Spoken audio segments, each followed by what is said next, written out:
व्यासार्ध दे दिछि केते ना वृत्तर व्यासार्ध होछि वृत्तर व्यासार्ध होछि केते 3 सेंटीमीटर हला नमूना चित्र देछि नमूना चित्र होछि कोन दाउछि नमूना चित्र वृत्तर जेकोसी बिंदु रे हम गोटे स्पर्श गोटे अंकन करबा हला ताले फास्ट कोन करबो फास्ट गोटे 3 सेमी गोटे कोन कंपास रे 3 सेमी गोटे वृत्तटाय अंकन करबो हला वृत्तर अंकन कर सारा पर एटा केंद्र बिंदु जेकोसी गोटे व्यासार्थटे अंकन करबो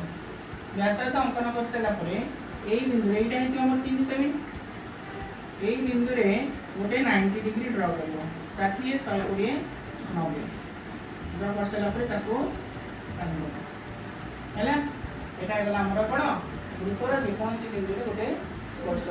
हैला ना दे दबो एटी ओ ए एटा एस वृत्त एटा को ना दे दियो P1 P2 कोन हमर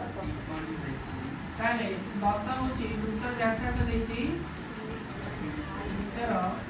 व्यासार्ध 3.5 सेमी ताले नमूना चित्र ओके वृत्त नबो वृत्तर जोटा कि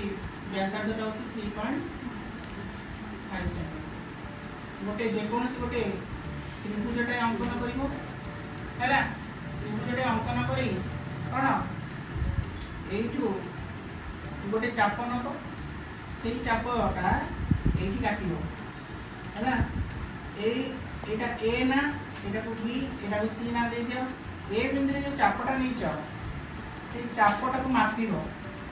एठू एती केते मापी सारा परे से एठू रखी एटा को काटिबो हैला एई चाप और एटा को कोन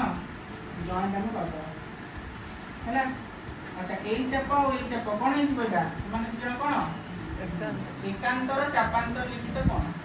हैला समान दिना कोन एकांतर चापांतर लिखित कोन हैला ताले फास्ट कोन करबा गोटे 3.5 सेंटीमीटर गोटे वृत्तटाय नै दियो हैला गोटे कोन 3.5 सेंटीमीटर वृत्त नै सारला परे गोटे मन इच्छा गोटे त्रिभुजटाय अंकन करबो हैला ता ना दे दो कोन ए बी सी ना दे देले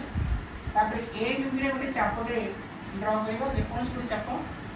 हैला जे जो चाप ड्रॉ करतो जेति की मापर सेति की माप उठेइबो इनटू ड्रॉ करबो बी तापर ए रे से चापटा को मापिबो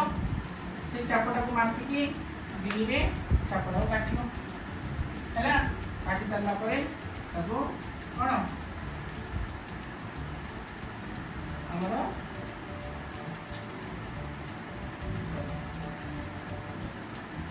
हमके चापटा हैला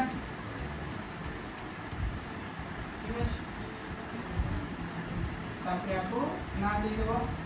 एस पी चाप ना दे देबो